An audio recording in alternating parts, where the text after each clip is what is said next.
मालती देवी के घर पर रोज रात के खाने को लेकर लड़ाई होती थी कि रात का खाना कौन बनाएगा। मालती देवी की दोनों बहुएं एक नंबर की कामचोर और आलसी थी। शाम होते ही दोनों को इतना आलस आता था कि रात का खाना बनाने में उनकी शामत आती थी। रात के 8 बज गए थे। मालती देवी को भूख लग गई थी। दोनों में से किसी ने खाना नहीं लगाया। रिया, ओ रिया बहू। मालती देवी की छोटी बहू रिया अपने कमरे से बाहर आती है। जी माँ जी। आज खाना नहीं बनेगा क्या? आज तो अर्चना दीदी की बारी थी, मैं रसोई में जाकर देखती हूँ उन्होंने क्या बनाया है। रिया रसोई में जाती है तो वहां कोई नहीं था। माँ जी, रसोई में तो कोई नहीं है, खाना भी नहीं बना। जाकर अर्चना को बुला ला। रिया अर्चना के कमरे में जाती है तो वो कान में हेडफोन लगाकर गाने सुन रही थी। रिया जोर जोर से चिल्लाती है, दीदी, अर्चना दीदी। क्या बात है रिया, आपको माँ जी बुला रही हैं। अर्चना बाहर मालती देवी के पास आती है। माँ जी, आपने मुझे बुलाया? अर्चना बहू, अभी तक खाना क्यों नहीं बनाया? रात के 8 बज गए हैं। राहुल और संदीप के आने का वक्त हो गया है। माँ जी, रात का खाना मैं क्यों बनाऊं? कल रात का खाना मैंने बनाया था, तो आज रात का खाना रिया बनाएगी ना। मैं रात का खाना क्यों बनाऊंगी? मैंने सुबह का नाश्ता और दोपहर का खाना भी बनाया था। मैं बहुत थक गई हूँ, मैं तो अपने कमरे में आराम करने जा रही हूँ। माँ जी, रोज रोज रात का खाना मैं नहीं बनाऊंगी। आप एक काम कीजिए, पूरे महीने का एक चार्ट बना दीजिए कि कौन कौन कब कब खाना बनाएगा। 5 लोगों के परिवार में अब खाना बनाने के लिए चार्ट बनाना पड़ेगा। माँ जी, मैं संदीप जी को फोन करके बोल देती हूँ कि वो खाना बाहर से ले आए। अर्चना अपने पति संदीप को फोन करती है। संदीप जी, आज आप सबके लिए बाहर से खाना पैक करा कर ले आइए। मैं खाना बाहर से ले तो आऊंगा, लेकिन लेट हो जाएगा। अभी मैं ऑफिस से निकला हूं, अब खाना पैक कराने होटल जाऊंगा तो मुझे घर आने में 10 बज जाएंगे। कोई बात नहीं, 10 बज जाए तो बज जाए, लेकिन मैं तो खाना नहीं बनाने वाली। संदीप सबके लिए खाना पैक कराकर रात के 10 बजे घर आता है। भूख के मारे मालती देवी की आंतें कुलबुला रही थी। वो तो खाने पर टूट पड़ती हैं। माँ जी, थोड़ा इंतजार तो कर लेती, मैं सबके लिए खाना परोस ही रही थी। बहू, मैं रात के 8 बजे से खाने का इंतजार कर रही हूँ, अब मुझसे नहीं रहा जा रहा था। बाकी लोग भी खाना खाकर सोने चले जाते हैं। दूसरे दिन अर्चना ने सुबह और दोपहर का खाना बनाया। शाम होने वाली थी। आज सुबह और दोपहर का खाना दीदी ने बनाया है। रात का खाना बनाने की जिम्मेदारी मुझ पर आ जाएगी। मैं अपना फेवरेट टीवी सीरियल नहीं छोड़ने वाली। रिया ने अपने दाहिने हाथ की उंगली पर पट्टी बांध ली और उस पर लाल रंग लगा लिया। अर्चना ने रिया की उंगली देखी। ये तुम्हारी उंगली को क्या हो गया रिया? सुबह तक तो तुम्हारी उंगली बिल्कुल ठीक थी। देखो ना दीदी, आज शाम बाथरूम के दरवाजे से मेरी उंगली कुचल गई, बहुत दर्द हो रहा है। अब रात का खाना कौन बनाएगा? आपको ही बनाना पड़ेगा दीदी। मैंने आज सुबह और दोपहर का खाना बनाया है, मैं रात का खाना नहीं बनाऊंगी। तभी अर्चना के पास संदीप का फोन आता है। हेलो अर्चना, आज मेरे कुछ दोस्त रात के खाने पर घर आ रहे हैं, तुम कुछ अच्छा सा बना लेना। संदीप फोन रख देता है। दोस्तों को भी आज ही आना था। अब अर्चना को सबके लिए अकेले ही पकवान बनाने पड़ते हैं। रिया रसोई में आकर कहती है, दीदी, आज तो आपने बड़ा अच्छा खाना बनाया, बड़ी अच्छी खुशबू आ रही है। रिया गाजर के हलवे की तरफ हाथ बढ़ाती है। अभी खाने को हाथ मत लगाना रिया, पहले सारे गेस्ट खा लेंगे, उसके बाद किसी को खाने को मिलेगा। ये क्या दीदी, जब मैं खाना बनाती हूँ तब तो मैं ऐसा नहीं करती। अर्चना गुस्से में वहां से चली जाती है। थोड़ी देर बाद जब संदीप अपने दोस्तों के साथ घर आता है तब, संदीप, आज आप रात के खाने का हिसाब कर ही दो कि कौन रात का खाना बनाएगा। मैं तो आज के बाद रात में रसोई में नहीं जाने वाली। हाँ, तो मैं भी रात में रसोई में नहीं जाने वाली। रिया, ये सब क्या है? घर में मेहमान आए हैं और तुम हो कि झगड़ा कर रही हो? राहुल रिया को चुप कराता है। अर्चना टेबल पर सबके लिए खाना लगाती है। वाह भाभी जी, क्या खाना बनाया आपने, मजा आ गया। हाँ, ऐसा लग रहा है जैसे किसी रेस्टोरेंट में बैठकर खाना खा रहे हैं। पनीर की सब्जी और मिलेगी भाभी जी। हाँ लीजिए ना भाई साहब। अर्चना सबको खाना खिलाती है। सारे मेहमान खाना खाकर चले जाते हैं। फिर घर की औरतें खाना खाने बैठती हैं। संदीप जी, आपने रात के खाने का क्या सोचा है? बेटा, रात का खाना बनाने के लिए काम वाली रख ले। मैं रोज रोज की किचकिच से तंग आ गई हूँ, कम से कम वक्त पर 2 रोटी तो मिलेगी। ठीक है माँ। संदीप रात का खाना बनाने के लिए काम वाली को बुलाता है। 5 लोगों के हिसाब से 1 महीने का 10,000 रुपया लगेगा। 10,000 रुपए? ये तो बहुत ज्यादा है। इससे कम नहीं होगा साहब, दाल सब्जी रोटी सब बनानी पड़ेगी। 5 लोग हो तो 20 रोटियां तो बनानी पड़ेंगी। रख लेते हैं भैया, महीने के 5,000 आप दे देना और 5,000 मैं दे दूंगा। ठीक है राहुल। काम वाली रख ली जाती है, लेकिन पहले ही दिन से उसने अपने रंग दिखाने शुरू कर दिए। वो 8 बजे रात पे काम पर आई। मंजू, तुझे 6 बजे आने के लिए कहा था, तू 2 घंटे लेट क्यों आई? मालकिन, मेरे बेटे की तबीयत खराब हो गई है, उसे लेकर डॉक्टर के पास गई थी, इसलिए लेट हो गई, कल से मैं टाइम पर आएगी।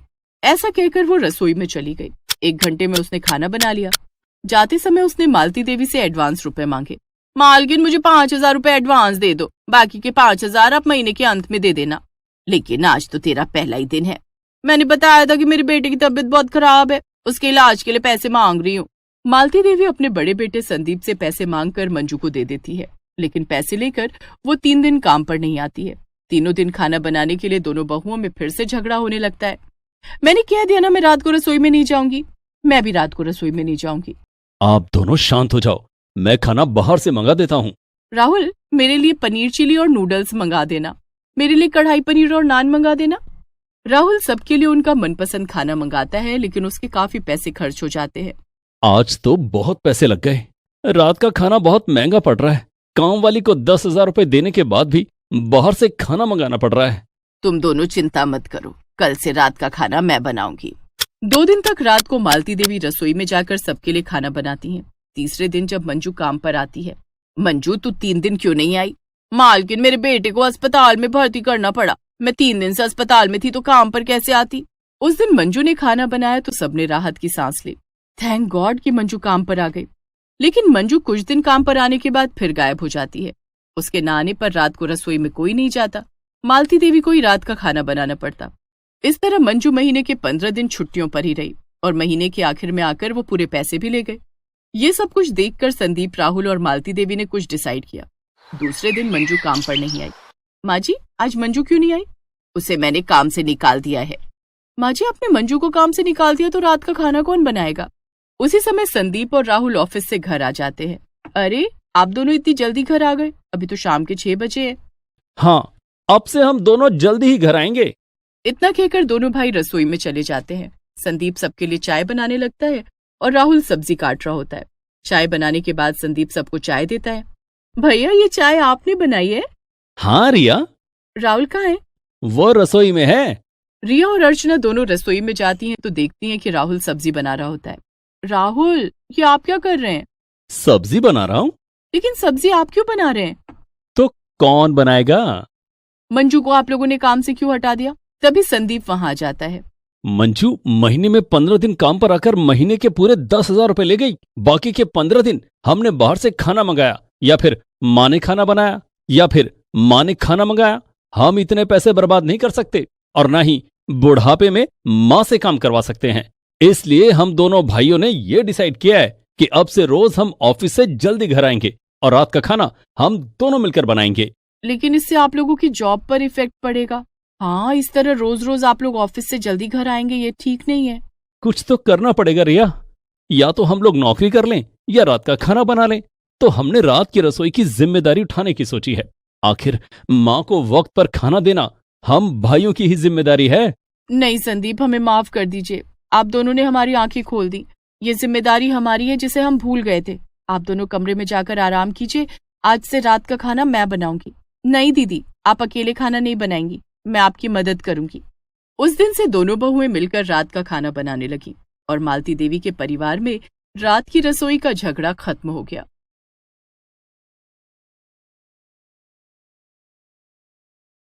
माला की शादी की उम्र हो गई थी और उसके घर वालों ने उसके लिए रिश्ता ढूंढना शुरू कर दिया था। लेकिन माला को एक लड़का पसंद था। माला अपने घर पर जब उस लड़के के बारे में बताती है तो सब हंसी खुशी राजी हो जाते हैं। मगर माला की होने वाली सास बहुत कंजूस मक्खी चूस किस्म की थी। इस बात से अनजान माला अपने ससुराल पहुंच जाती है। आइए देखते हैं फिर कैसे होती है कंजूस सास की रसोई। मम्मी, पापा, मुझे आप दोनों से कुछ कहना है। हाँ हाँ, बोलो ना माला, क्या बात है? मम्मी, मुझे ना एक लड़का पसंद है और मैं उसी से शादी करना चाहती हूँ, तो आप लोग मेरे लिए रिश्ता ढूंढना बंद कर दीजिए। माला को लगा था उसके माता पिता ये सुनकर गुस्सा हो जाएंगे, लेकिन इसका एकदम उल्टा होता है। अरे माला बेटा, अगर ऐसी ही बात थी तो तुझे हमें पहले ही बता देना चाहिए था। हम लोगों को तेरी पसंद पर पूरा विश्वास है। वैसे उस लड़के का नाम क्या है? पापा, लड़के का नाम मोहन है। वो यहीं पास के एक मोहल्ले में रहता है और बैंक में नौकरी करता है। तो क्या आप लोग मेरे रिश्ते की बात करने उसके घर जाएंगे? जरूर बेटा, पहले हम उसके घर के बारे में थोड़ा पता करेंगे और फिर हम खुद वहां रिश्ते की बात करने जाएंगे। तू बिल्कुल चिंता मत कर। ये सुनकर माला बहुत खुश हो जाती है।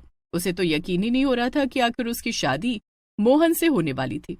लेकिन कुछ दिन में जब माला के मम्मी पापा अपने जानने वाले लोगों से मोहन के घर के बारे में पता लगवाते हैं तो वो थोड़ा परेशान हो जाते हैं। मम्मी पापा, क्या हुआ? कोई बात है क्या? आप लोग इतने परेशान क्यों लग रहे हैं? बेटा माला, हमने मोहन के घर वालों के बारे में पता किया और हमें एक अजीब बात पता चली है। क्या? वो क्या मम्मी? हमने सुना है कि मोहन की माँ बहुत कंजूस है। उनकी कंजूसी के किस्से तो पूरे शहर में मशहूर हैं। भला तू वहां कैसे रह पाएगी बेटा? ये सुनकर माला निराश हो जाती है। देखो बेटा, हम तुम्हें मना नहीं कर रहे। शादी करने का फैसला तुम्हारा है। अगर तुम अभी भी यही चाहती हो कि हम वहां रिश्ते की बात लेकर जाएं, तो हम चले जाएंगे।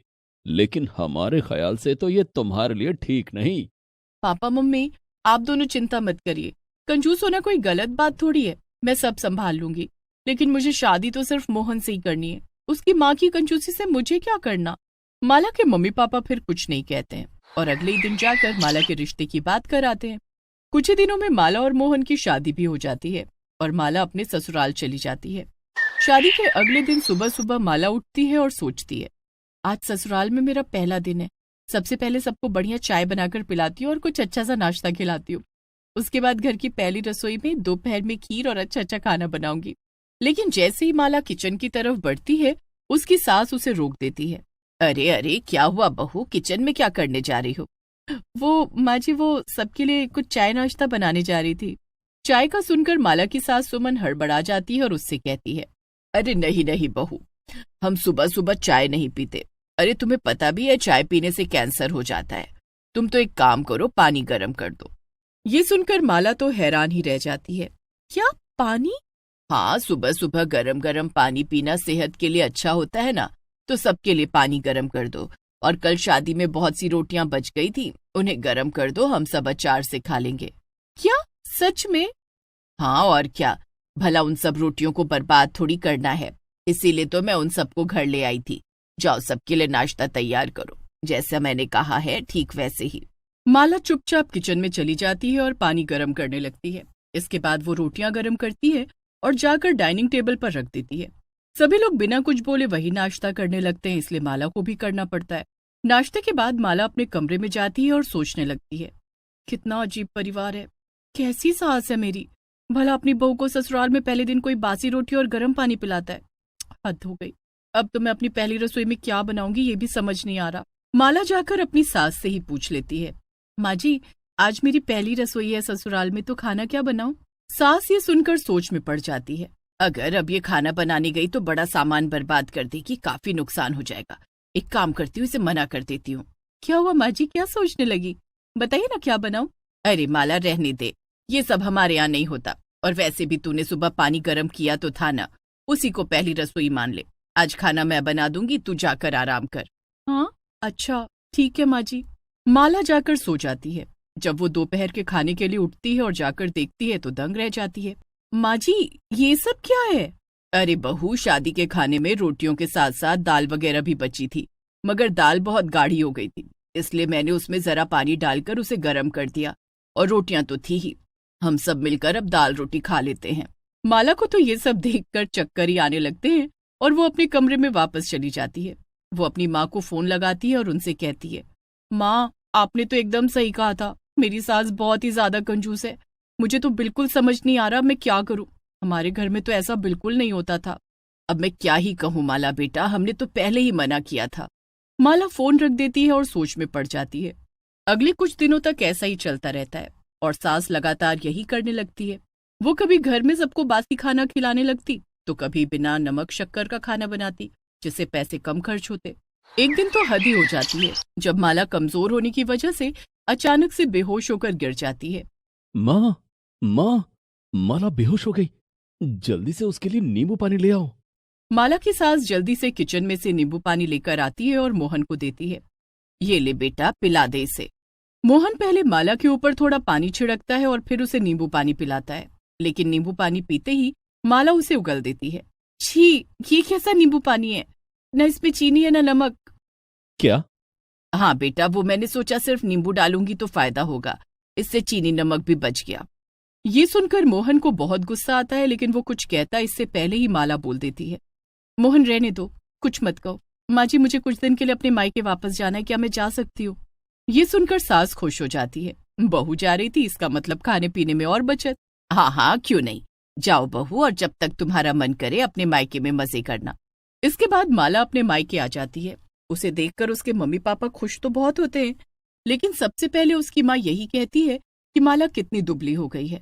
माला, ये तूने अपना क्या हाल कर रखा है? क्या तुझे अपने ससुराल में खाना नहीं मिलता?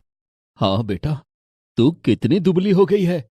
अब मैं क्या बताऊं मम्मी पापा, मेरी सास इतनी कंजूस है कि मुझे तो समझ ही नहीं आता मैं क्या करूं। अरे बेटा चल, पहले मैं तुझे खाना खिलाती हूँ। हाँ बेटा, और मैं बाजार से तेरी मनपसंद मिठाई लेकर आता हूँ। माला के मम्मी पापा उसकी खूब सेवा करते हैं और उसे खिलाते पिलाते हैं। शाम को माला अपने ससुराल जाने के लिए फिर से तैयार हो जाती है। अरे माला, इतनी भी जल्दी क्या है जाने की, थोड़ा रुक जाओ। नहीं माँ, मैंने सोच लिया है, अब मुझे वापस जाना है और अपनी सास को सुधारना है। अब बहुत हो गया, क्योंकि अगर ऐसे ही चलता रहा तो आगे मेरे बच्चों का क्या होगा?